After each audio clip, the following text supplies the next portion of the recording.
The summons went out on every accredited channel at once, and it took the form every world in the concordance of standing knew by heart. It was a demand of presentation. It was the oldest instrument the concordance owned, and it had never once been refused. When a new species was found, the demand was sent. It told them where to bring their envoys, what credentials to carry, what tithe to offer, and in what order they would be allowed to speak. Every species that wished to exist in the recorded galaxy had answered it.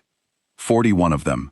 Each had arrived with bowed heads and folded hands, and each had been given a standing, which was a number, low and provisional, that said how much they were permitted to be. Envoy Prime Celis Varn of the Concordance had drafted the demand for the New World himself. He had been drafting demands for 900 years. He was very good at it. He sat in the Hall of Receiving, aboard the Protocol flagship, measured welcome, and he watched the empty floor where the new envoys would kneel, and he was pleased. The world was small. It was called Earth. It had answered nothing yet, and that was normal. New species took time to understand that the only safe answer was yes. Varn was not a soldier. The Concordance did not really have soldiers, not the way the old wild empires had. It had adjudicators, and wardens, and a fleet of 10,000 processing hulls that did not fight so much as they arrived, and surrounded, and waited, until a species understood that it had no standing, and therefore no right to resist. A thing with no standing could not legally exist. A thing that could not legally exist could be removed, and the removal would not be a war, because war required two recognized parties, and the Concordance recognized only itself. This was how the galaxy had been kept quiet for 11,000 years, not with fire, with paperwork that fire obeyed. Varn had come up through the instrument. As a young clerk, he had carried demands to be stamped, had learned which species answered fast and which had to be shown the size of the cordon first, had watched the old Envoy Primes work, and understood, slowly, that the genius of the Concordance was not its hulls. Any wild empire could build hulls. The genius was the standing. It was the idea that existence itself was a thing the Concordance granted, that a species was not real until it had a number, and that a number could be lowered, and a thing with a low enough number could be removed without anyone having to call it a killing. The hulls only enforced the idea. The idea did the work. He had perfected the idea over 900 years. He had refined the demand of presentation until it was a single smooth instrument that frightened without ever once raising its voice, that offered a species the safety of a stand, in the same breath that it explained what happened to species that had none. He had welcomed the Velen, and the Drask, and the Otun, and 11 others by his own hand, and each had knelt on the floor he was watching now, and each had been given its number, and each had gone home a smaller thing than it had arrived. It was the cleanest conquest ever devised. It left no ruins. It left only files. The world called Earth was to be his 42nd. He had read the survey of it the way he read all the surveys, looking for the lever, the thing the species was afraid of, the thing he could offer to protect or threaten to remove. The survey had been thin. Earth was small, the survey said. One system, a scatter of colonies, no great fleet on record, no empire behind it. A quiet world, the kind that knelt fastest of all, because the quiet ones knew, without being told, how alone they were. That was the survey. Varn would spend the rest of his life understanding how wrong a thin survey could be. Varn's assistant, a young clerk named Orutel, came to him across the floor with her tablet pressed to her chest. Her crest was flat with worry. She had been an envoy clerk for only 40 years, and she had never seen a demand go unanswered for this long. "Envoy Prime," she said. "Earth has replied." Varn lifted his head. This was the moment he liked. The first reply was always the same. It was always too eager or too frightened. Always a flood of titles and gifts and promises, and it always told him exactly how easy the species would be to fold. "Read it," he said. Orutel looked at her tablet. She did not read it. Her crest had gone from flat to pale. "There is no text," she said. "Then it is a recording. Play it." "There is no recording, Envoy Prime. There is no envoy. There is no tithe. There is no list of titles." She swallowed. Earth did not send diplomats. Varn waited. The pause stretched past the point of comfort. which was a thing that did not happen in the Hall of Receiving. "What did Earth send?" he said. "A ship," said Orutel. "One ship. It is already inside our cordon. It crossed the boundary stars 4 hours ago, and it did not request a corridor, and it did not file a course, and it did not answer the cordon's hail. It is simply coming, toward us. It will reach the hall in 19 hours. For a moment, Varn did not understand what she was telling him, because it did not fit any shape he knew. A new species did not send a ship into the cordon. A new species sent words first, a flood of them, because words were free, and a species that wanted a standing learned quickly to spend them lavishly. Then it sent envoys, slow and careful, on a filed course, requesting a corridor, asking permission at every boundary, because the asking was itself the first act of kneeling. No species in 11,000 years had simply crossed the boundary stars unannounced and come on, because to do that was to behave as though the cordon were not there, and the entire purpose of the cordon was that it was always there, always counted, always the first thing a new species learned to be afraid of. "It did not ask permission to cross," Varn said slowly. "No, Envoy Prime. It did not request a standing. It did not send words. It did not file a course." He was naming each absence the way a physician names symptoms, and the longer the list grew, the colder the place behind his breastbone became. "It is doing none of the things a new species does." "None of them," said Orutel. "It is doing only one thing. It is coming." Varn set down his stylus. In 900 years, he had taught himself never to be surprised, because surprise was a kind of disorder, and the concordance was order. But there was a small cold place behind his breastbone now, and it was new. "One ship," he said. "What class? What armament? What standing did it declare?" "It declared no standing." Orutel turned the tablet so he could see, "and we cannot read its class." The cordon scanned it. "The numbers did not resolve into anything we have a category for. It is not a courier. It is not a colony hull. It is not built like anything that came before us to be received." She pointed at the readout, at the long blunt shape that filled it. "Envoy Prime, it is built like a single purpose, and the purpose is not to be welcomed." Varn looked at the shape on the tablet for a long time. He had seen many ships in 900 years. The concordance kept images of every vessel every species had ever brought to a demand, because the way a species built its ships told you how it would kneel. The eager ones came in bright pleasure yachts hung with offerings. The proud ones came in great ornamented battle barges that they surrendered at the door, to prove they could give up something that mattered. The frightened ones came in whatever they had, scuffed and crowded, their whole government packed into one hull. Varn could read a species from its arriving ship, the way a physician reads a body. He had never been wrong. He could not read this one. It was not graceful. The concordance built graceful things, things with long ceremonial lines that announced their rank before they ever spoke. This was the opposite of that. It was a slab of dark metal, 1,900 meters long, wide and heavy, and without a single decoration, and every line of it pointed forward, as if the whole vessel were one closed hand. There were no envoy decks. There were no receiving halls. There were no banners. Where a proper visiting ship would carry its credentials painted bright along its flank, this thing carried only a name, stamped small and plain near the bow, in a script the cordon's readers had to work to translate. The name was Last Reasonable Request. "That is not a name for a diplomat," Varn said quietly. "No, Envoy Prime." He rose. He had spent 900 years teaching new worlds that the concordance could not be refused, and he had been right, 900 years running, and the cold place behind his breastbone told him, for the first time, that he was about to be wrong. "Open a channel to it," he said. "We will explain the demand." Perhaps they did not understand the form. Perhaps no one told them what happens to a species with no standing. Orutel hesitated. "It will not answer hails, Envoy Prime. The cordon tried 60 times. "Then we will make it answer," Varn said. "Bring the cordon to readiness. 400 hulls. Form a wall across its path. A thing with no standing does not get to choose where it stops." Orutel relayed the order, and the hall of receiving, which had been a place of waiting, became a place of motion. Adjudicators moved to their stations. The wardens of the cordon woke their hulls. 400 processing vessels, pale and ceremonial, began to slide out of their anchorages around the measured welcome and form the wall.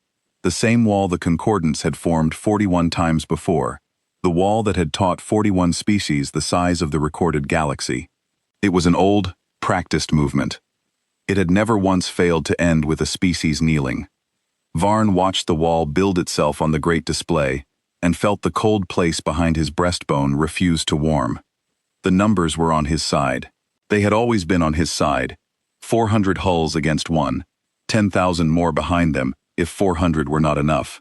41 species who had each, in their turn, looked at exactly this and chosen to live. The mathematics had never been clearer. And still the slab came on, at its flat, patient speed, through the boundary stars, toward the hall, and it did not slow, and it did not answer, and Varn found that he could not stop looking at the small plain name stamped near its bow, the name that was not a name for a diplomat, the name that read like the last line of a letter from a people who had already decided how the letter would end. He did not yet understand that the ship had already chosen. He did not yet understand that the people who built it had read the demand of presentation very carefully, every line of it, and had decided that the only honest reply to a galaxy that ran on the threat of removal was to send the one thing in their possession that could not be processed, only obeyed. He would understand it soon, the whole galaxy would, and by then, the word diplomat would mean something different in every recorded tongue, and the concordance of standing would learn the exact weight of the species it had filed, on its first morning, as provisional and small. The 400 hulls of the cordon formed their wall the way the concordance did everything, in order and on time. They were not warships in the old sense. Each was a processing hull, 800 meters of pale ceremonial metal, built to surround and to wait. Their weapons were real, but they were rarely used, because they were rarely needed. A species that had been told it had no standing, usually stopped on its own. Varn had watched it happen 41 times. The new envoys would see the wall, and they would understand that the recorded galaxy outnumbered them by a number too large to think about, and they would lower their eyes and come the rest of the way slowly, with their hands open. The slab did not lower its eyes. It did not slow. It came on at the same flat, patient speed it had held since it crossed the boundary stars, and it crossed the gap toward the wall, as if the wall were not there. In the hall of receiving, Varn stood before the great display and watched the distance close, and he told himself it would stop. It had to stop. The mathematics of the situation permitted nothing else. 400 against one. The most basic standing was still a standing, and one ship had less than that. One ship had nothing. Aboard the slab, a man named Petty Officer Hale Doran sat at the forward gun station of the last reasonable request and ate the last of his ration bar, because his captain had told the crew to eat before the wall, and Doran was the kind of man who did what he was told when the order was sensible. He was not an officer, he was a gunner, a worker, 30 years in the service, and most of them spent with his hands inside one weapon system or another. He had a wide, flat face and burned forearms, and a way of speaking that made admirals wait for him to finish. He was the senior gun chief aboard, which on this ship meant something larger than it usually did, because the last reasonable request was not a ship that carried many guns. It carried one. The whole vessel was built around it. Everything else, the engines, the armor, the 1,900 meters of dark metal, existed to bring that single weapon to a place and hold it steady while it spoke once. Doran had been there when they built it.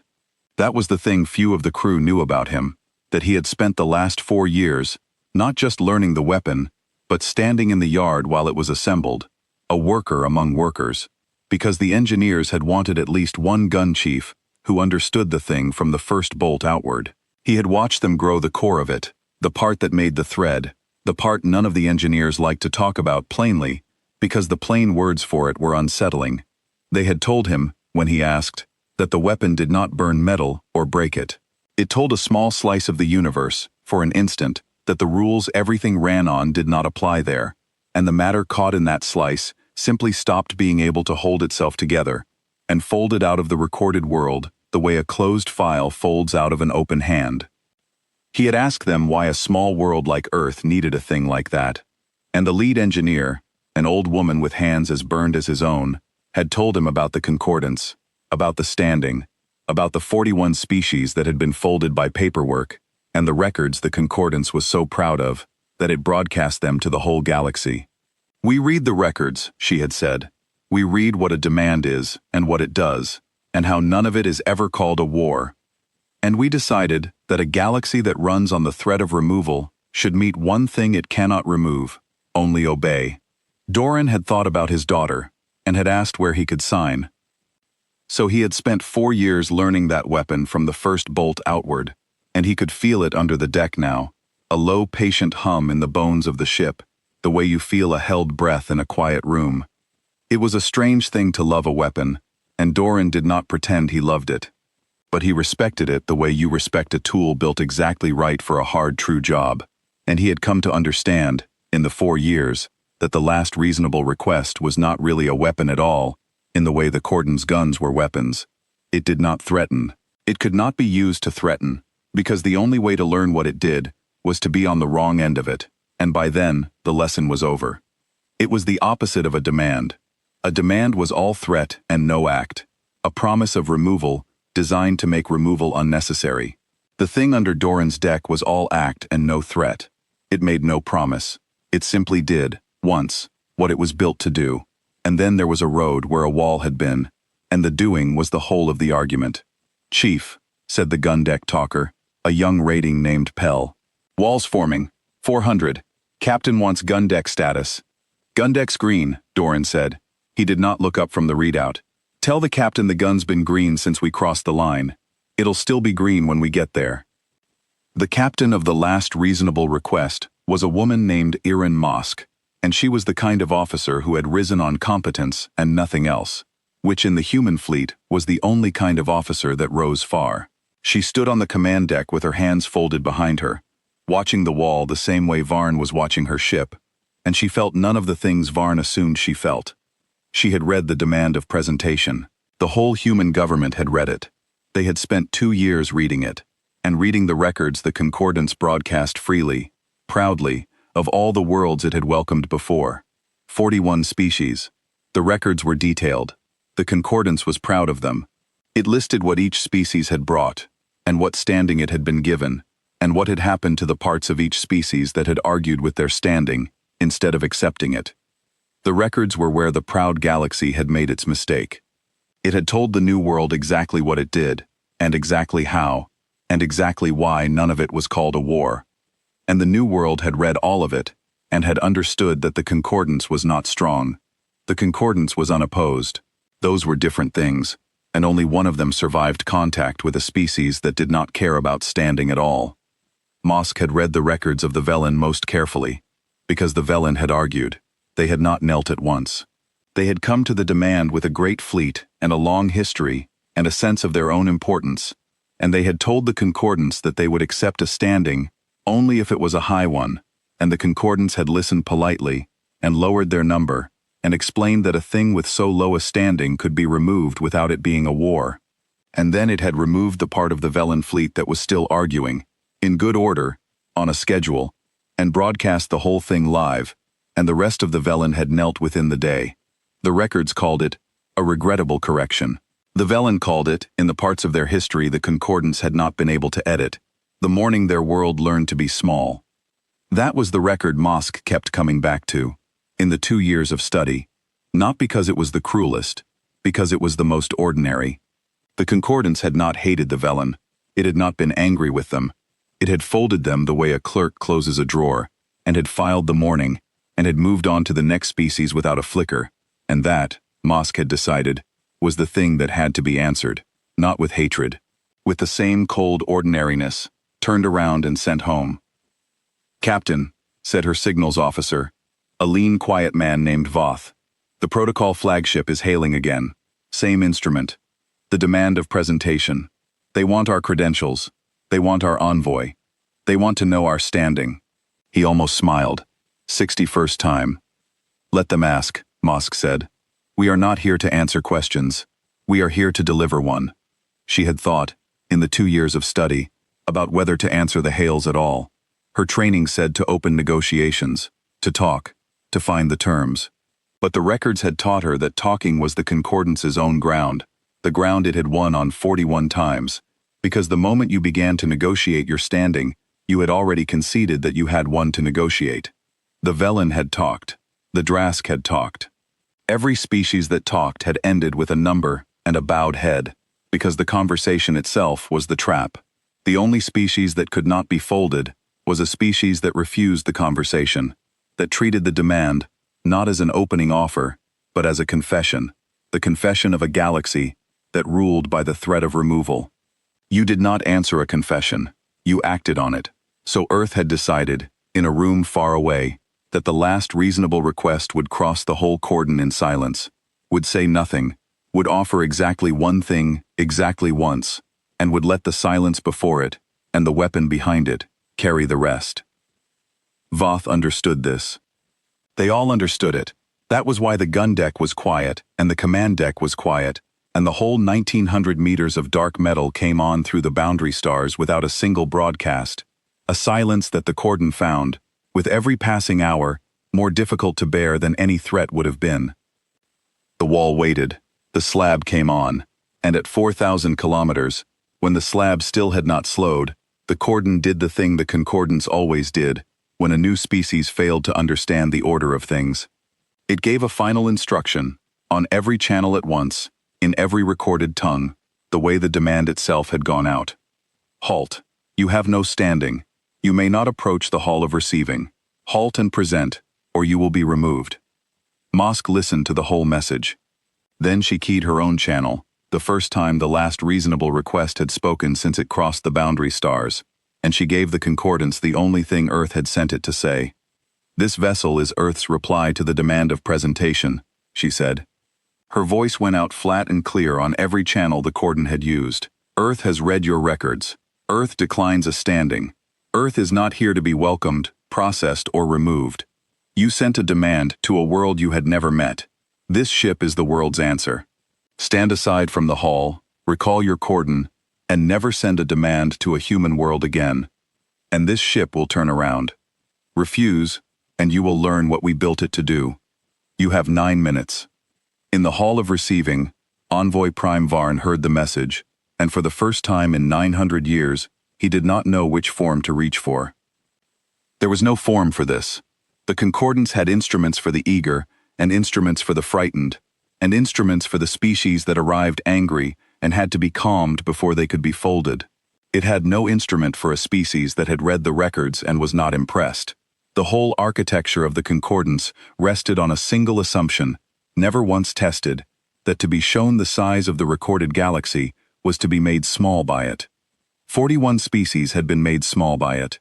The architecture had never met a 42nd that looked at 10,000 hulls and a wall of 400 and decided that none of it was a reason to bow. It is a bluff, said Adjudicator Sen, the senior warden aboard the Measured Welcome, a hard old creature who had broken 3 species in his time. One ship, it has no standing, and no fleet, and no allies. It cannot remove 400 hulls. It is making a noise to seem larger. The wild ones always make a noise. Then we will let it make its noise into a wall it cannot pass, Varn said. But the cold place behind his breastbone had spread, and he heard his own voice, and did not quite believe it. Hold the cordon. Do not fire. A species with no farer, standing that fires first, has confessed it knows it has none. Let it break itself on the wall, and we will file the wreck. The 9 minutes ran down. On the gun deck of the last reasonable request, Hale Doran watched the clock and laid his burned hands flat on the cold metal of the gun mount, the way he had done before every live shot in 30 years, the way his first chief had taught him, so the weapon would know whose hands it was under. The hum in the deck had changed. It had gone from a held breath to something deeper, something with a pull to it, like the moment before a tide turns. Talker, he said. What's the wall doing? Holding, Chief, said Pell. They're not firing. 400 hulls, all guns hot. All of them just sitting there waiting for us to stop. They think we'll stop. Doran almost smiled, and on his wide flat face it was not a friendly thing. They think the wall's the argument. Poor bastards never met a wall they couldn't outstubborn. He keyed the command channel. Captain, gun deck, solutions locked. We've got a clean line through the center of their formation. You give the word, I'll open them a door. Stand by, Chief, Mosk said. 2 minutes. Doran stood by. He was good at standing by. It was most of what a gunner did. Around him, the gun deck was quiet, in the way a gun deck gets quiet before a live shot, which is not the same as empty. There were 40 of them down here, the whole gun division, each at a station, each with a small piece of the single great weapon to mind. There was Pell on the talker, 19 years old, and trying not to show it. There was Senior Rating Bex on the feed controls, a heavy calm woman who had crewed guns longer than Pell had been alive. There was the cooling watch and the alignment watch, and the 2 young ratings whose entire job was to watch 1 gauge each and call out if the needle moved, which it would not, because Doran had built this deck to a standard where needles did not move by surprise. 40 people, to hold 1 weapon steady for 1 shot. It was the smallest gun crew Doran had ever run, and the most important, and he had picked every one of them himself. We keyed the deck channel, the internal one, the one the captain did not hear. All stations, this is the chief, he said. Walls out front. 400. They're going to tell us to stop, and we're not going to stop. And then it's going to get loud topside and very quiet down here. You do your jobs the way we drilled them, and we open a door and we go home. Anybody's got a thing to say it now. Nobody had a thing to say. They had drilled it 400 times. Bex, on the feed controls, said only, "Steady deck, Chief," which was the thing the old gun crews said to each other, instead of anything larger, and the rest of them said it back, low, around the deck, steady deck, and then they were quiet again, and Doran was glad of them. He thought, while he stood by, about why he had volunteered for this ship. Earth had asked for crew when the demand came in, and it had been honest about what the ship was, which was the part that had decided him. The recruiters had not promised glory. They had said, plainly, the galaxy has a system, and the system is that everyone bows or gets filed, and we are not going to bow, and we are not going to get filed, and we built a ship to make sure of it, and we need people who can be calm with their hands on a weapon, while 10,000 hulls watch. Doran had read that, and had thought about his daughter, who was 11 and lived on a quiet farm under a quiet sky, and who would, if the concordance had its way, grow up with a standing, a small provisional number, that told her how much she was allowed to be. He had signed the next morning. He had not told her where he was going. He had told her he was going to fix a very big machine, which was true. "Captain," said Voth from Signals, "the flagship is broadcasting again. Same instrument. They are giving us a standing." He listened. "They have assigned Earth a standing. Provisional, 42nd rank, the lowest there is. They are telling us that if we accept it, the cordon will let us approach and present, and the matter will be settled peacefully." Mosk turned to look at him. "They are offering us the floor of their hall." "Yes, Captain. They are very confident it is a generous offer." For a moment, the command deck was quiet. Then Iron Mosk did something the Concordance had no record of any envoy ever doing, in 11,000 years, on receiving the gift of a standing. She laughed. It was a short, tired, human sound, and Voth put it out on the open channel before she could tell him not to, because some part of Voth wanted the galaxy to hear it. It went out across 4,000 kilometers, into the hall of receiving, into the ears of Envoy Prime Celis Varn, who had given that gift 41 times, and had never once heard it answered with a laugh. "They are laughing," said Orutel, very quietly. Her crest had gone the color of ash. "Recall the offer," Varn said. His voice had changed. The cold place had won. "Cancel the standing. A species that laughs at a standing has refused recognition, and a thing that refuses recognition has no protection under any instrument we hold." He turned to Adjudicator Sen. "It is now an unrecognized object inside our cordon. Remove it. All 400 hulls. Fire." Sen hesitated. It was the smallest hesitation, half a breath, but Varn saw it, because in 900 years, he had learned to read the faces of his own people, as well as the ships of strangers, and the hesitation was a thing he had never seen on a warden's face before. "Envoy Prime," Sen said, "the instrument still cannot read its class. If we fire, and it does not break, we will have fired first on a vessel we have already offered, and then withdrawn a standing from, in front of 41 accredited worlds, on the open channel." The old warden's voice was very level. The records will hold that we fired first.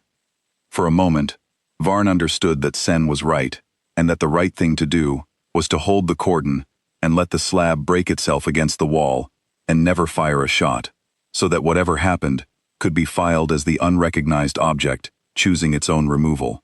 He understood it clearly, and then the cold place behind his breastbone, the place that had been right for 900 years and could not bear to be uncertain now, made the decision for him, the way fear always makes the worst decision look like the strong one. It is an unrecognized object, Varn said again. It has no standing, and therefore no protection, and therefore firing upon it is not firing first, because there is no one there to fire upon. That is the law. That has always been the law. Remove it. Sen looked at him a moment longer.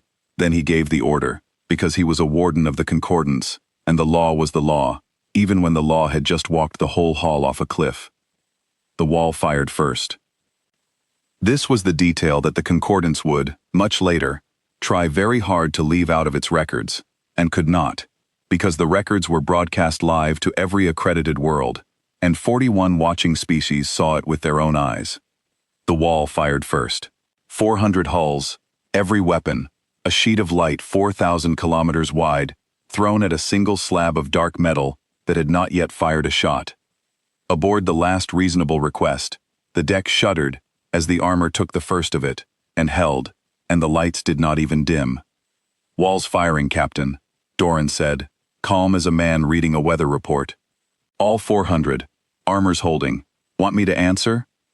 Erin Mosk watched the sheet of light break against her ship's hull and slide off it like rain off stone, and she felt the deep pull in the deck reach the top of its tide, and she gave the order Earth had built the entire vessel to carry out. "They fired first, Chief," she said. "The records will show it. Open them a door." "Aye, Captain," said Hale Doran, opening a door. He laid his burned hands flat on the cold mount, and he spoke the way he always spoke to the weapon. Low, almost gentle, the words his first chief had taught him 30 years before. "There you are. Easy now. One shot. Make it count." And he closed the firing circuit, and the single purpose at the heart of the last reasonable request, the thing the whole ship existed to hold steady and bring to one place, woke up and spoke for the first time inside the cordon of the concordance of standing. In the hall of receiving, every readout aboard the measured welcome went white, and then black, and then began to scream.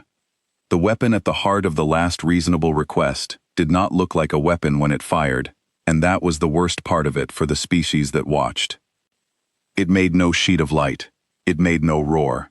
The cordon's 400 hulls had thrown a wall of fire that filled 4,000 kilometers, and the last reasonable request answered with a single thread, thin as a drawn line, dark at its center, that crossed the gap in less time than the cordon's readers could measure. It was so quiet and so narrow that for half a second the watchers in the hall of receiving thought the ship had simply failed to fire at all. Then the center of the wall was gone. Not destroyed, not burning, gone. 60 processing hulls, the heart of the formation, 800 meters each of pale ceremonial metal, ceased to be in the path of the thread, and where they had been, there was only the thread continuing on, and behind it, a hole punched clean through the middle of the wall, edged in light, wide enough to sail a moon through. The readouts screamed because they could not file what they were seeing. The concordance's instruments measured everything by standing, by category, by recorded type, and the thread fit no category. It was not a beam, by the records. It was not a projectile. It was a place where the rules the cordon ran on had been told, briefly and without appeal, that they did not apply, and the metal inside that place had been folded out of existence the way a demand of presentation folded a species, all at once and without a war. Aboard the measured welcome, Envoy Prime Celis Varn watched 60 of his hulls leave the recorded galaxy in the space of a breath, and he understood, far too late, what Earth had built. It was not a ship with a powerful gun. It was a single argument made physical. The whole vessel, the 1,900 meters of dark metal, the engines and the armor, all of it existed to carry one thread to one place and hold it steady long enough to say one sentence. And the sentence was this: "We have read your records. We know that nothing happens in your galaxy until it is recognized, So we have built a thing your instruments cannot recognize, and we have pointed it at you. And now you will learn what it is like to be the one with no standing. Status, Varn said. His voice did not sound like his own. 60 hulls gone. Envoy Prime. Orutel was reading from a tablet that kept blanking and restarting, unable to hold the numbers. The center of the cordon is open. The remaining 340 are firing. The object is still firing. It is, she stopped. It is not firing at the hulls. What is it firing at? The corridor, said Adjudicator Sen, and the old warden's hard voice had something in it that had never been there before. It is cutting itself a corridor. It is not destroying the cordon. It is opening a road through the cordon, straight toward this hall, and it is keeping the road open, and it is coming down it. Varn looked at the display. It was true. The last reasonable request had not turned to fight the wall.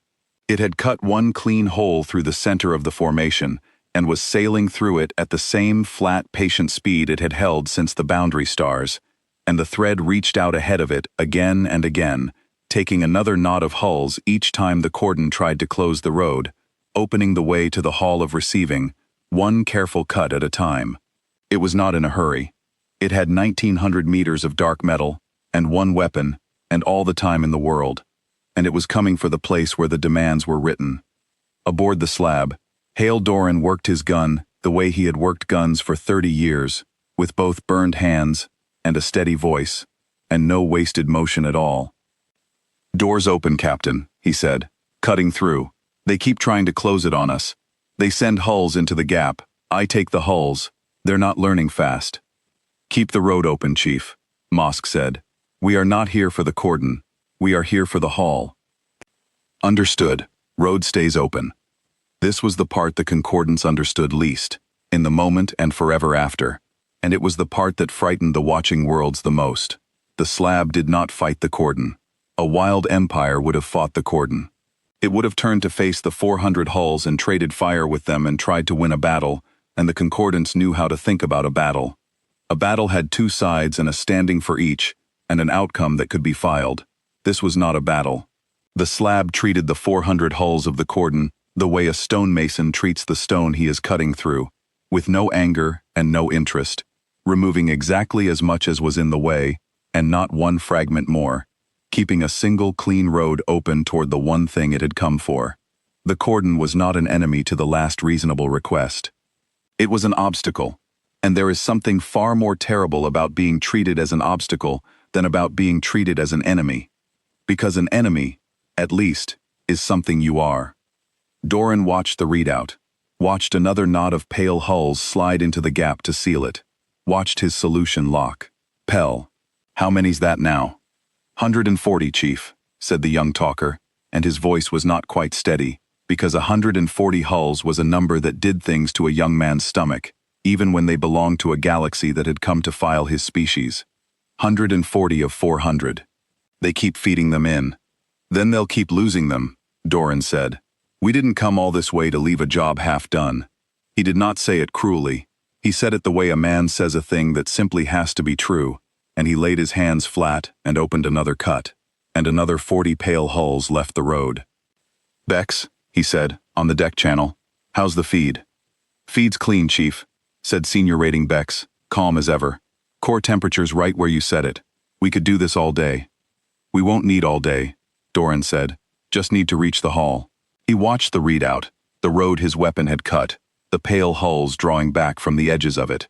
He had thought, in the 4 years of building and the 2 of waiting, that this moment would feel like something.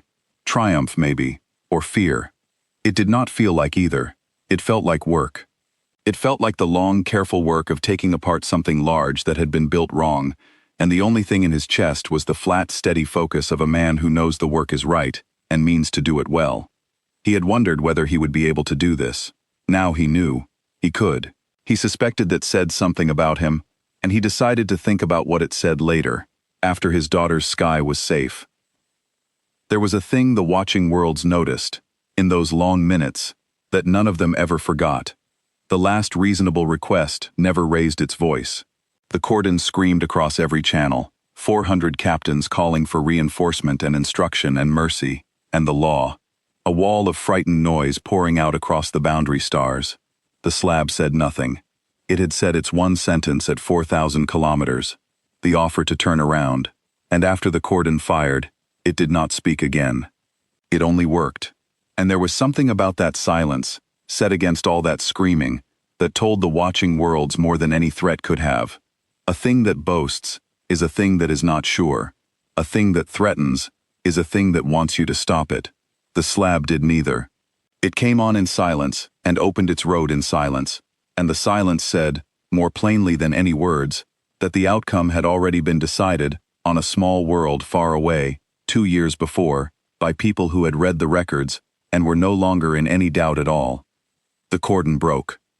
It did not break the way fleets in old wars broke, with a rout and a panic. It broke the way a wall breaks when one stone is pulled from the center, slowly, and then all at once.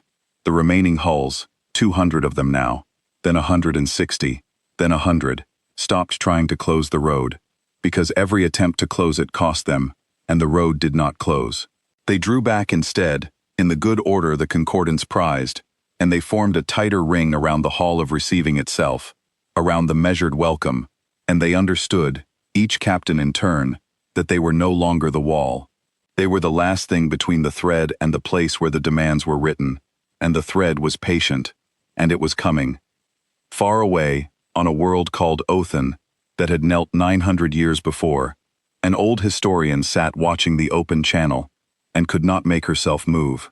The Othan had been one of Varn's own, folded by his hand when she was young, and she had spent her whole life believing the official account, the one that said the Othan had presented willingly and accepted their standing with gratitude.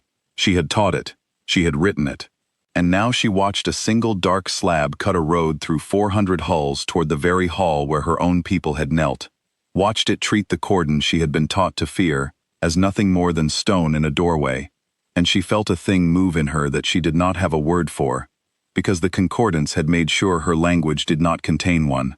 It was the feeling of a fear coming loose. For 900 years the Othan had been afraid of the cordon, and the cordon had been the floor under everything they believed about themselves, and now she watched the floor be cut open by a ship that did not even seem angry, and she understood that the fear had never been a law of nature. It had only been a fear, and a fear could end. She was not the only one.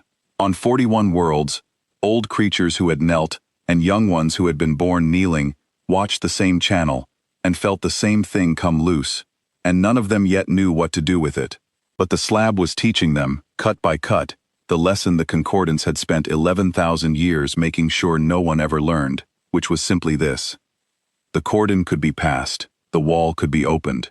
The thing they had all been afraid of was only a thing, and things could be cut.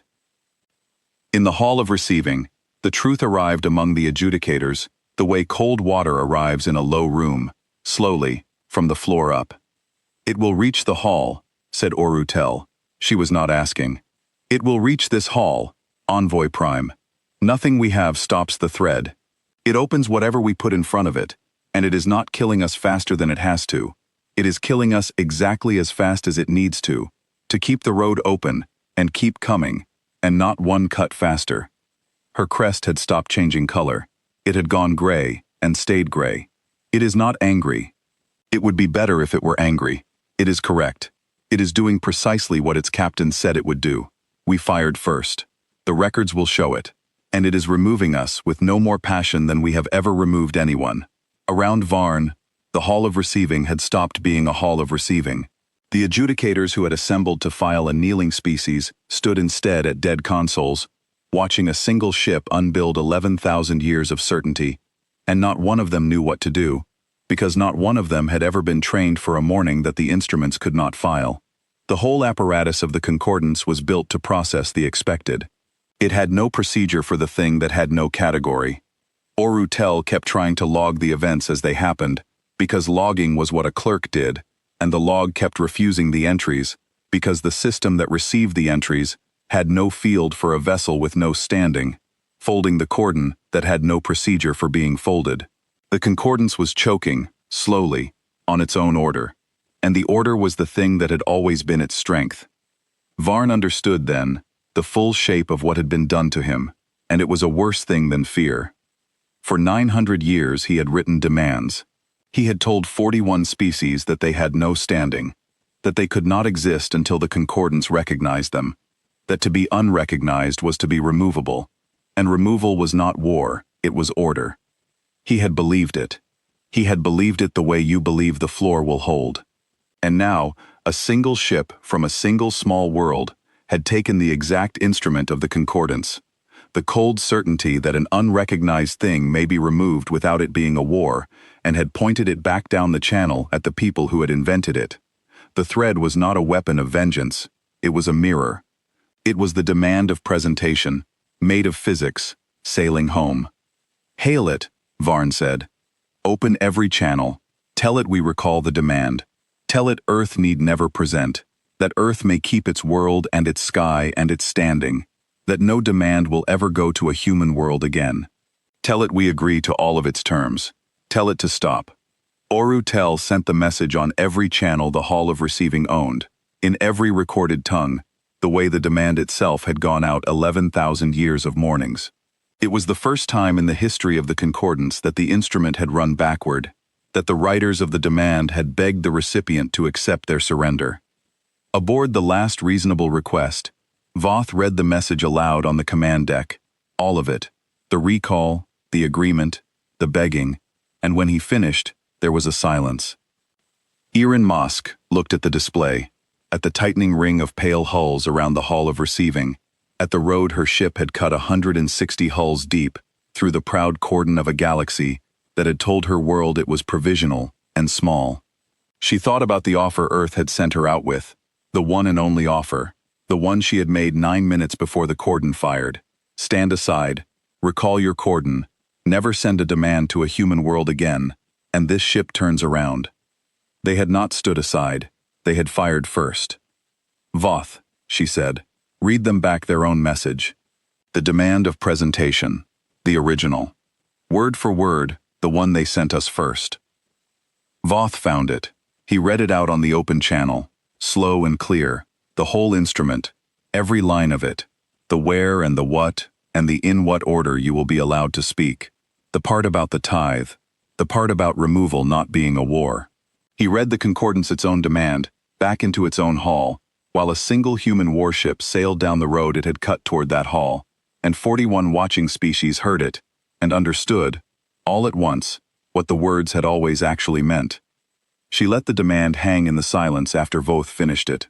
She wanted the concordance to hear its own instrument out loud, in its own hall, while a human warship sailed down the road it had cut toward that hall, because she had decided, 2 years before, that the answer to the concordance had to be made of the concordance's own words. Hatred would have built a different ship.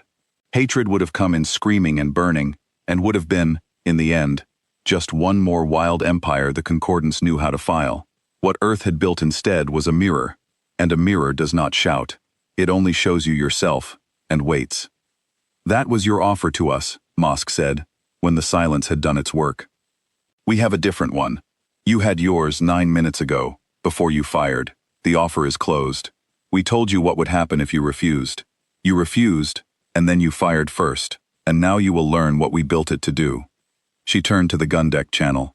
Chief Doran. Captain. The hall, she said. The measured welcome, where they write the demands. Open it.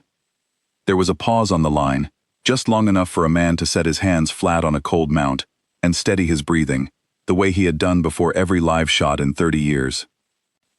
Aye, Captain, said Hale Doran, opening the hall. The thread did not touch the measured welcome. That was the part Envoy Prime Varn would remember until the end of his life, however long the new galaxy allowed it to be. He had braced for the flagship to be folded out of existence, the way the 60 hulls had been, all at once and without appeal, and some part of him had even welcomed it, because a quick removal was at least a clean thing, and the concordance had always told itself that what it did was clean. But the last reasonable request did not fold the measured welcome. It did something the records had no word for, and the lack of a word was the whole point. The thread reached the great hull and stopped just short of it, and then it widened, slowly, into a thin, bright plane, and the plane passed through the measured welcome from bow to stern, in a single unhurried sweep, and it did not destroy the ship. It cut the ship open. It opened the flagship of the Concordance of Standing, the way a clerk opens a sealed instrument, peeled back the ceremonial metal along its whole length, laid bare every deck and every chamber and every archive to the cold of open space, and left the structure standing, gutted and exposed, a building with its roof taken off, and its papers blowing out into the dark. The atmosphere went first, then the records. The hall of receiving, the chamber where 41 species had knelt, where the demands were written and stamped and sent, opened to the void, and 11,000 years of instruments, the recorded proof of every world the Concordance had folded, spilled out of the broken hull in a slow, bright cloud, and drifted away among the boundary stars. Varn, sealed in his envoy's suit by reflex he did not remember triggering, watched the records of 900 years of his own work tumble past him into the dark, and he understood that this, too, was deliberate. The ship could have folded the measured welcome out of existence in a heartbeat. It had chosen instead to open it, and to let the records go, where every accredited world could see them, the whole proud catalogue of who had been made small and how, unsealed and scattered and beyond recall. Earth had not come to erase the Concordance. Erasing it would have been a mercy, and a quiet one. Earth had come to open it, and to let the galaxy read what fell out.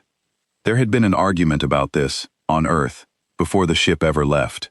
Varn would never know it, but the records that scattered into the dark were not scattered by accident, and the choice to open the hall instead of folding it had been made by a room full of people who had sat for a long time with the 41 names.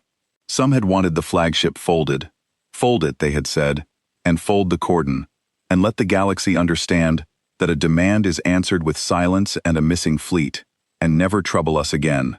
It was the simpler argument, and the colder one, and it would have worked. But the old engineer who built the weapon had been in that room, the one with hands as burned as Doran's, and she had said no. Folding the hall, she had said, only ends the Concordance. It does not free the 41. They die folded, with the lie still sealed over them, the lie that says they came willingly, and were corrected lawfully. If we only fold the hall, we win, and they stay buried under their own false files forever. She had looked around the room. Open it instead, she had said. Cut it wide, and let the true records out, where every world that ever knelt can read them. Let the Velen read what was really done to the Velen. Let the galaxy unkneel itself. That is not vengeance for us. We were never folded. That is justice for the 41, done by the only people left who can do it. And the room had been quiet a long time, and then it had agreed with her, and that was why the records were spilling now into the dark, instead of folding silently out of the world. Why, said Orutel, beside him, her voice small inside her suit. Why not simply destroy us? We fired first. It said the records would show it. It could have removed us, and been within its own argument. Why open us instead?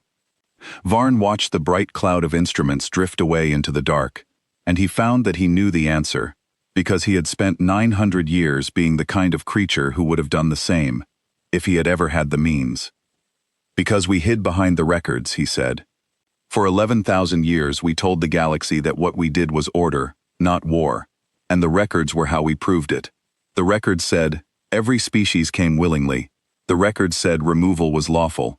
The records were the lie we lived inside. He watched a sealed instrument, one of his own demands, spin past the broken edge of the hull and vanish. Earth did not want to destroy the lie. It wanted everyone to read it. It opened us so that 41 species could see, all at once and in our own files, that the willing came because they were afraid, and the lawful removals were murders with a stamp on them. It is not killing us. It is worse. It is unsealing us. Aboard the last reasonable request, Hale Doran watched the flagship of the Concordance peel open under his weapon, and he felt none of the satisfaction he had thought he might feel, and that surprised him a little, and then it did not. Hall's open, Captain, he said. Didn't fold it. Cut it the way you wanted. Their records are out. Whole galaxy can see them now. Good work, Chief, Mosk said.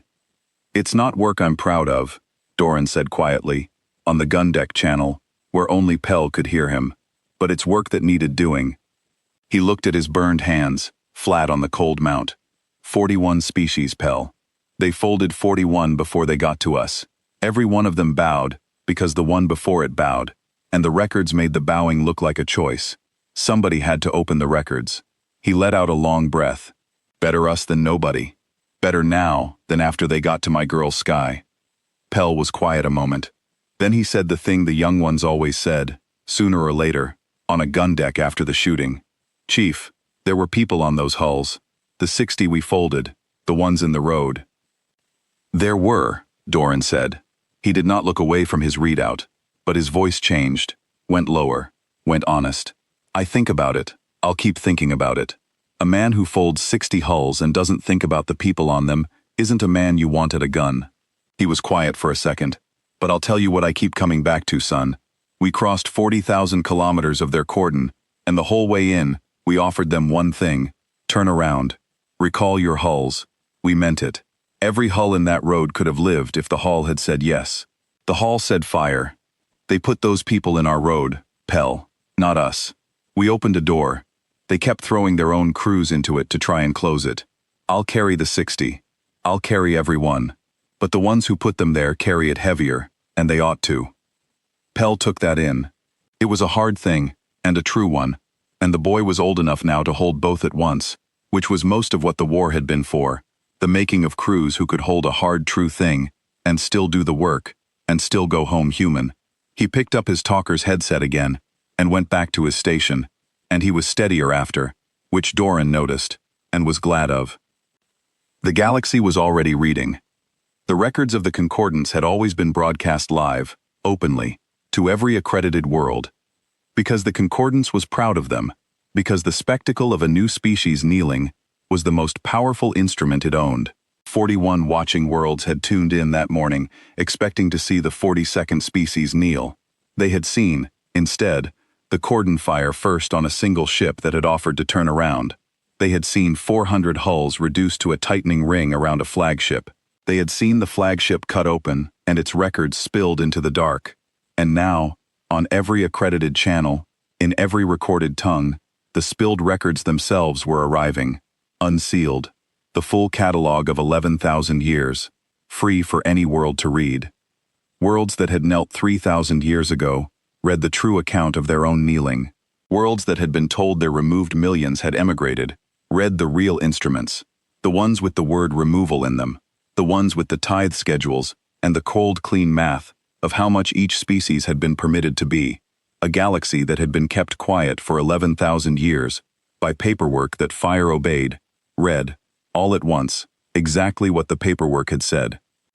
The Velen read first because the Velen had been watching most closely of all. They were an old people and a careful one, and some part of the Velen had never quite believed the official account of their own correction, the regrettable schedule, the part of the fleet that had argued. They had carried, in the quiet places of their history, a different memory, a memory of a morning their world learned to be small, and for 3,000 years they had not been able to prove it, because the proof was sealed inside the concordance, and the concordance did not unseal. Now the seal was off. Now the true instrument of the Velen correction was spilling through the dark on every accredited channel, with the real numbers in it, the real schedule, the real cold sentence that called the murder of a quarter of their fleet a regrettable correction, and filed it and moved on. And the Velen read it, all of them, on every Velen world, at once, and a silence fell over their whole people that the concordance, in 11,000 years, had never once produced and never once survived. It was not only grief the concordance could have managed. It was the end of a doubt. For 3,000 years, the Velen had half believed they might have brought their smallness on themselves, that perhaps they really had been corrected, perhaps they really had deserved a low number. The records ended that.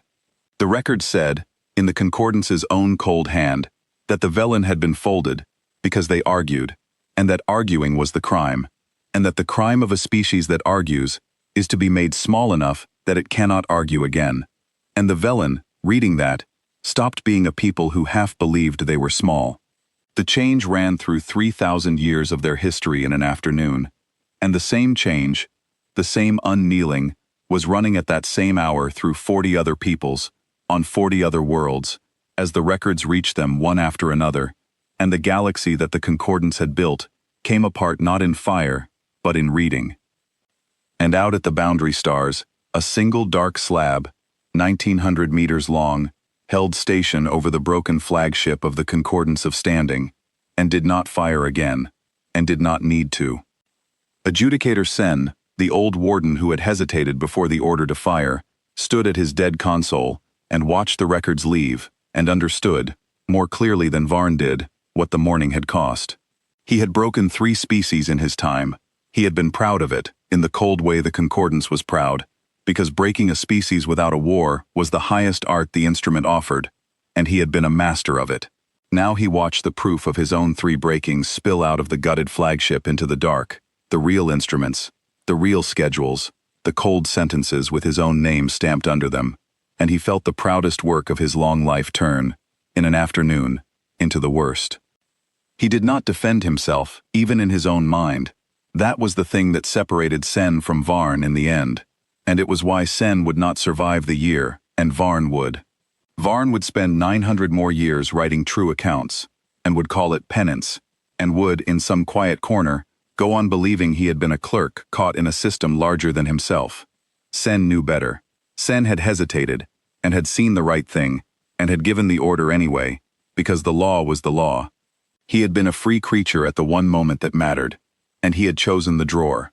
The records that were spilling into the dark would carry his name and his choice forever now, unsealed, where every world he had broken could read it, and Sen, watching them go, found that he was almost glad. At least it was true now. At least the galaxy would know exactly who had folded it, and that the folder had known, in the half-breath before the order, that there was another way. On the command deck of the last reasonable request, Voth looked up from his console. "Captain, we are being hailed, not by the Concordance," he frowned, checking the source, "by the others, the accredited worlds, 11 of them so far, 20. Their messages are," he paused, "they are not demands, Captain. I do not have a word for what they are. They are reading us their own standing numbers, the low provisional ones the Concordance gave them, and they are asking if Earth would witness them setting the numbers aside." Erin Mosk was quiet for a moment. "They watched the cordon fire first," she said. "They watched us offer to turn around, and they watched the Concordance refuse, and now they have read their own files." She almost smiled.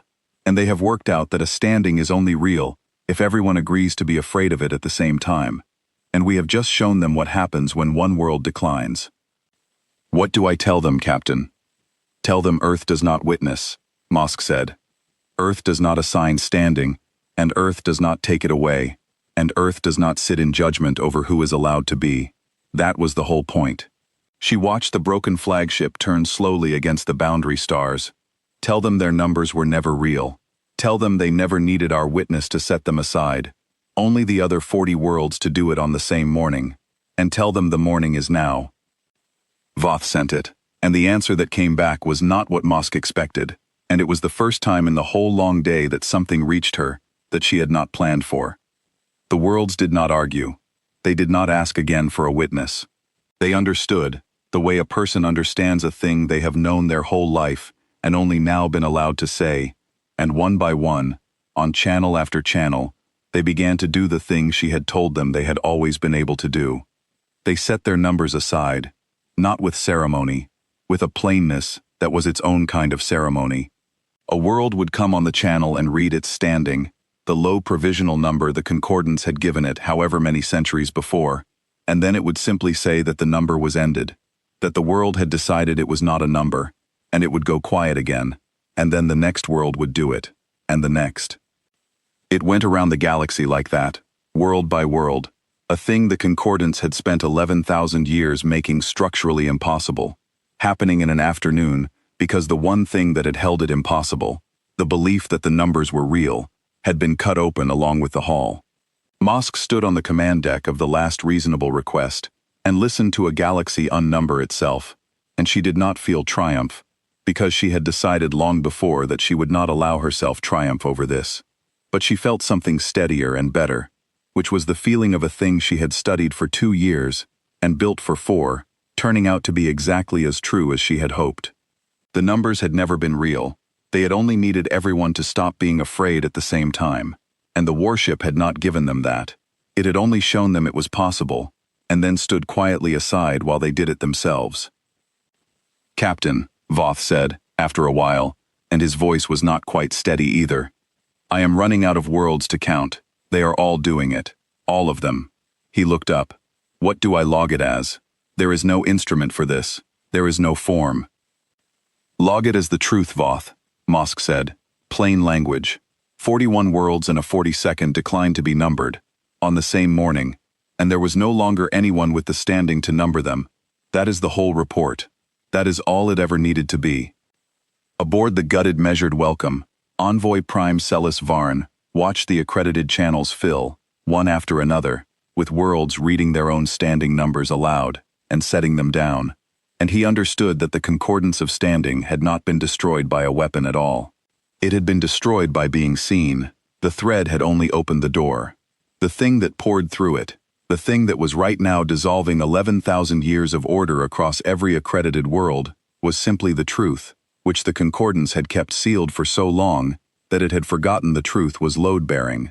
Take the seal off, and the whole structure came down, not because the structure was weak, but because it had only ever been a seal. "Envoy Prime," said Orutel. Her suit was running low, and the rescue craft from the surviving hulls were still minutes out, and she did not seem to care. "The ship is signaling us, the human ship, directly. To this hall." Varn turned. "Play it." The voice that came through was not the captain's. It was lower, slower, a worker's voice, a voice that made you wait for it to finish, and it spoke in the concordance's own tongue, badly, plainly, the way a man speaks a language he learned only well enough to say one thing in it. "This is the gunner," said Hale Doran, 1,900 meters away, with his burned hands flat on a cold mount. "I'm the one who opened your hall. I want you to know I didn't enjoy it, but I want you to know I'd do it again, because I read your records too, before we came. 41 species. I read what you did to them. I read the part where you called it order." A pause. "We told you what would happen if you refused. You refused, and then you fired first. So this is the last thing Earth has to say to the concordance of standing. And I'm saying it because somebody who actually pulled the trigger should be the one to say it, not an officer reading off a card." Varn listened. He could not have stopped listening if his suit had ordered him to. "Never send a demand to anyone again," said the gunner. "Not to us, not to anyone. The records are out. The whole galaxy's reading them right now. 41 worlds are setting their numbers down this morning, and there's not a hull left in your cordon that can stop them, because we cut the cordon open and left the door standing. You wanted everyone to know they're standing." A long, level breath. "Now they do. Yours is the same as everyone else's. There isn't one anymore. Welcome to it." The channel closed.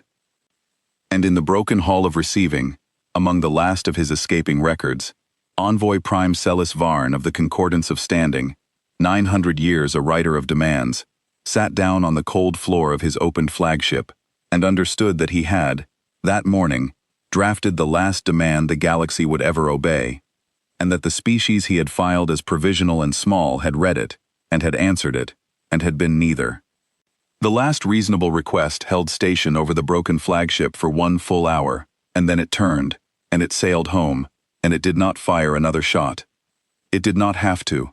By the time it crossed back through the boundary stars, the thing it had come to do was finished, and finishing it had taken the ship 11 minutes of cutting, and the galaxy the rest of the day.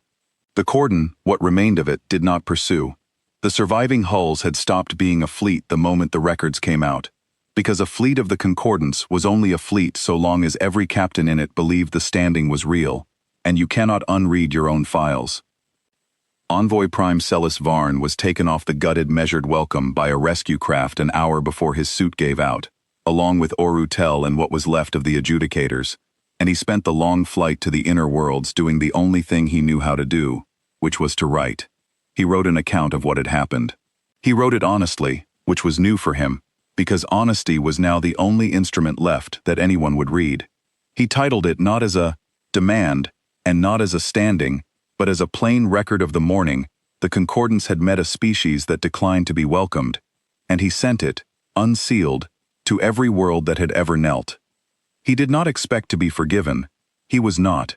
But the worlds read it, because by then the entire architecture of the recorded galaxy had come down, quietly, in the space of a single day, and the species that had lived inside it were hungry for any account that told them the truth of what had held them, and how a thing 1900 meters long had taken the seal off it without ever once being something they had a category for. Aboard the last reasonable request, on the long flight home, Hale Doran cleaned his weapon. This was the part the recruiters never mentioned, and the records never showed, the part that came after. A gunner cleaned his gun. It did not matter that the gun had just opened a galaxy. It needed cleaning, and Doran was the kind of man who did what needed doing, so he sat at the forward gun station with his burned hands and his cleaning kit and went over the single great weapon at the heart of the ship, fitting by fitting, the way he had gone over every weapon he had ever crewed, and the young talker Pell sat with him, because Pell did not want to be alone with what he had seen. "Chief," Pell said, "was it right, what we did?" Doran did not stop cleaning. He had been waiting for the boy to ask, because the good ones always asked, and a gunner who never asked was a gunner you did not want at the next live shot. "We offered them a way out," Doran said. "First thing the captain did, stand aside, recall your cordon, never send a demand to a human world again, and we turn around and go home. We meant it. If they'd taken it, I'd have cleaned this gun without firing it and slept fine." He turned a fitting in the light, checking it. "They didn't take it. They offered us a number instead, the lowest one they had, and when we wouldn't kneel for it, they canceled it and fired first. 400 hulls on one ship that had offered to leave. That's on the record, Pell. The whole galaxy saw it." He set the fitting down. "After a thing fires first, the question stops being, was it right, and starts being, did you finish it? We finished it. So yeah, it was right. 41 species though," Pell said. "The ones before us. We didn't save them. They were already folded. We came too late for them." Doran was quiet for a while. "We came too late for them," he agreed. "Can't fix that. Nobody can. What we could do was open the records so the galaxy knew their names and knew what was done to them, and make sure there wasn't a 43rd. He picked up the next fitting. "You don't always get to save the ones who came before you, son. Sometimes the most you can do is make sure they're the last. That's not nothing. For the 41, that's not nothing at all." Pell thought about that, and then he picked up a cloth and helped the chief clean the gun, and they did not talk much after that, which was the right way to do it. There was a thing that happened on the long flight home that did not make it into any record, because the only people who saw it were the gun crew, and gun crews keep their own counsel. 3 days out from the boundary stars, the surviving worlds of the Concordance began to broadcast, and the broadcasts were not demands, and they were not surrenders. They were names, one world after another, as the records reached them and they read what had been done, began to read aloud the names of their own folded dead, the millions the Concordance had removed and filed as emigrated, the schedules and the corrections, all the buried dead of 11,000 years, read out plainly on the open channels for the first time. It went on for days. It was still going on when the last reasonable request reached Earth, a galaxy reading its dead out loud, because a single ship had taken the seal off the drawer they were filed in. Doran listened to some of it, in the long quiet hours on the gun deck. He did not understand most of the languages. He did not need to. He could hear what it was. It was the sound a people makes when it stops being small, and there were 41 of them making it at once, and he sat with his burned hands on the cold mount and listened to the galaxy he had helped open, say the names of everyone it had not been allowed to mourn, and for the first time since he had closed the firing circuit, he felt something that was not work. He did not have a clean word for it. It was close to grief, and close to relief, and it had the 41 in it, and he let it be what it was, and did not try to make it smaller. When the last reasonable request reached Earth, there was no parade. Earth had decided, before the ship ever left, that there would be no parade, because a parade was a way of saying, we are proud of what we did, and Earth was not proud of having had to do it. Earth was only relieved, and a little cold, the way you are cold after you have done a hard, necessary thing, in defense of a quiet sky, and Earth let the relief and the cold be the whole of the welcome. Captain Erin Mosk gave her report to the people who had sent her, and it was short. They sent the ship. They sent the cordon. They fired first. We finished it. The records are out. No demand will come to a human world again, or to any world, because there is no longer anyone with the standing to send one. She did not stay long. She had spent 2 years studying the concordance, and 11 minutes ending it, and she found she had very little left to say about either, and the people who had sent her understood, and let her go.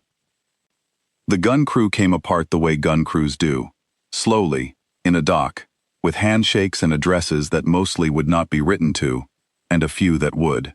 Bex was going back to the yards, to teach, because she had decided the galaxy was going to need people who understood the weapon, and there was no one better to make them. Pell was staying in the service. He had grown about 10 years on the long flight home, and he carried himself differently now, steadier, and when he shook Doran's hand at the dock he said only, "Thank you, Chief, for letting me ask the questions," and Doran said the questions were the job, the same as the gun, and meant it. The young rating who had watched one gauge for the whole battle asked Doran, at the dock, whether he thought they would ever have to do it again, whether some new proud thing would rise up somewhere in the galaxy and have to be answered the same way. Doran thought about it honestly, because the boy deserved honesty. "Maybe," he said. "Galaxy's big. Proud things grow back. But here's the thing, son. We didn't just fold a fleet out there. We opened a galaxy that's been kept quiet 11,000 years. And a galaxy that's read its own dead out loud doesn't kneel easy after. Whatever proud thing grows up next, it's not going to find 41 frightened species waiting to be folded one at a time. It's going to find a galaxy that remembers what folding looks like, and that's a different galaxy to try and conquer." He clapped the boy on the shoulder. "We didn't just win the morning. We made the next one harder for anybody who tries it. That's the most a warship ever does. Go home, sit in your own kitchen, you earned it." Hale Doran went home to the quiet farm under the quiet sky, where his daughter was 11 and did not have a standing, and never would. She met him at the edge of the field, the way she always did, and she asked him if he had fixed the very big machine, because that was what he had told her he was going. And Doran knelt down in the dirt so they were the same height, and he looked at her for a long moment, at the ordinary girl, under the ordinary sky, who would grow up free, because a galaxy had been opened, and could not be sealed again, and he said yes. He had fixed it. It was working now. It would not need fixing again. She asked him if it was hard. "Yeah," he said, "it was hard." She asked him if he was glad it was done. Doran thought about the bright cloud of records drifting away among the boundary stars, the 11,000 years of folded species spilling out into the dark, where the whole galaxy could finally read them. He thought about the 41 who had come too late to save, and the 42nd that had not knelt, and the gunner's voice he had put across 1,900 meters, in a language he had learned only well enough to say one thing in. "Now they know. Yours is the same as everyone else's. There isn't one anymore. I'm glad it's done," he said. "Come on, let's go in. I've been a long way, and I'd like to sit in my own kitchen." And he stood, and he took his daughter's hand in his burned one, and they walked in across the field under the open sky, and that was the end of it, on Earth. Out among the stars, it was not the end. It was a beginning, but a quiet one, the kind that does not announce itself. The concordance of standing was gone within the year, not destroyed exactly, dissolved. A thing held together by a seal does not survive the seal coming off, and the seal had come off in a single morning, in front of 41 watching worlds, and there was no putting it back. The processing hulls were beached, the adjudicators were pensioned or shunned, the instruments, the demands and the standings and the long cold catalog of who was permitted to be how much, became what they had always secretly been, which was paper, with no fire left to obey it. Envoy Prime Celis Varn lived out the rest of his 900-year span on a small world that had once knelt, and he spent it writing true accounts of what the concordance had done, world by world, species by species, the whole 41 of them, so that their names would not be lost when the lie that had folded them finally finished crumbling. It was, he sometimes thought, the only honest work he had ever done.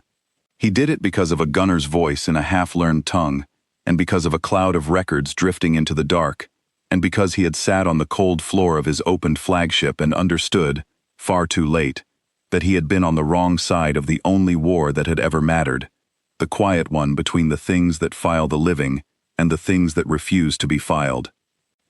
He thought often about the choice the humans had made, the choice to open the hall instead of folding it, and the longer he lived, the more it frightened him, because he came to understand that it was the more dangerous of the two choices, not the kinder one. Folding the hull would have ended the concordance, and left the lie intact, and let the galaxy go on believing, in some quiet corner, that perhaps the folded had deserved it.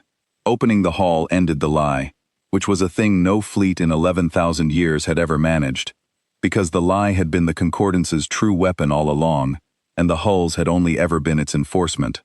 The humans had not aimed at the hulls, they had aimed at the lie, and a species that aims at the lie instead of the hulls is a species that has understood the thing exactly, all the way down, the way Varn had spent 900 years making sure no folded species ever did.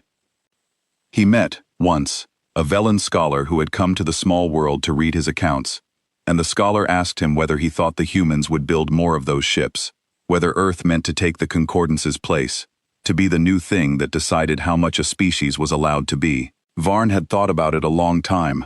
No, he had said at last. That was the part he had finally understood, sitting on the cold floor of his opened flagship. The humans had not wanted the chair. If they had wanted the chair, they would have kept the records sealed and sat down in it. They opened the records instead, which is the one thing you cannot do if you want to rule the galaxy, because a galaxy that has read its own dead out loud will never kneel to anyone again, not even the people who freed it. They did not want to be the new concordance. They wanted there to never be another one, and the surest way to make certain of that, Varn had said, is to teach the whole galaxy to read, and then hand it the book, and go home. The galaxy that came after did not have a standing. It did not have a single hall where demands were written. It was poorer in order, and richer in something the recorded galaxy had not had room for in 11,000 years, which was the simple unstamped fact of 41 species, and a 42nd all agreeing, on the same morning, that no one got to decide how much anyone else was allowed to be. It was not a peaceful galaxy, after. That was the thing the simple tellings left out. Order is a kind of peace, and the concordance had been order, and when the order came off the galaxy underneath it, turned out to be 41 peoples with 11,000 years of grievances, and no hall left to file them in. There were quarrels, there were old scores, there were worlds that had been folded early, and resented worlds that had been folded late and knelt longer. The galaxy that read its dead out loud was a louder, messier, more dangerous place than the quiet one the concordance had kept, and anyone who tells you the warship made the galaxy gentle is telling you a children's version of it. But it was a galaxy of peoples, now, and not of files. Every quarrel in it was a quarrel between things that were allowed to exist, things with names and not numbers, things that argued because arguing was the right of a people and not a crime to be corrected. The concordance had kept the peace of a drawer, where nothing moves because nothing is alive. What came after was the peace of a market, or a port, or a crowded room, the loud, uneasy peace of many living things in one place. None of them small, none of them filed, all of them real. It was harder to keep, it was worth keeping, and it existed because a single ship had decided that the quiet of a drawer was not peace at all, and had opened the drawer, and let everything in it stand up. The Velen built a thing, after, that the new galaxy came to know well. They had been the first to read their own true records, and the first to feel the doubt come loose, and they decided that the lesson should not be allowed to fade the way lessons do. So they took the place where their fleet had been corrected, the empty stretch of space where a quarter of their ships had been removed on a schedule 900 years before, and they marked it, not with a monument, because a monument was a thing the concordance would have built, but with a habit. Every year, on the morning of the correction, every Velen who could reach a channel read aloud one name from the list of their folded dead, until all the names had been read, and then they began again. It took years to read them all. They did not mind. The point was not to finish. The point was that the names were said out loud, in the open, forever, by a people who would never again be told they had come willingly. Other worlds took up the habit, in their own ways, and the new galaxy filled, slowly, with the sound of names being read, where once there had been only the silence of files. It was not a sad sound exactly, though it had sadness in it. It was the sound of a galaxy that had stopped being a drawer. They told the story, of course, alongside the names. Every species that has ever been folded tells the story of the morning it was unfolded, and they told this one in 41 tongues, and then more, as new worlds were found, Worlds that the concordance would once have met with a demand, and now met with nothing at all, because there was no longer a concordance to send one. The story changed in the telling, the way stories do. In some tellings, the human ship was a fleet. In some, it was a god. In some, the thread was a sword. And in some, it was a single word spoken so plainly that the galaxy's lie could not survive hearing it. But the part that never changed, the part that was true in every tongue, was the part at the beginning. A proud galaxy that ran on demands had found a new world, small and quiet, and had sent it the oldest instrument it owned, the demand of presentation, certain it would be obeyed as it had been obeyed 41 times before. It had told that small world to send its diplomats, with bowed heads and folded hands, to learn how much it would be permitted to be. And the small world had read the proud galaxy's records, all of them, and had understood exactly what a demand was, and exactly what answering one cost. So Earth had not sent diplomats. Earth had sent a single dangerous warship, 1,900 meters of dark metal, built around one quiet weapon and one plain name, with a gunner at its heart who did what needed doing, and a captain who offered the galaxy one chance to turn it around. The galaxy had fired first. And the warship had opened the proud hall where the demands were written, and spilled 11,000 years of sealed lies into the dark for everyone to read, and turned, and sailed home to a quiet farm under a quiet sky, and never once failed, and never once retreated, and never once was given, or asked for, or needed, a standing at all.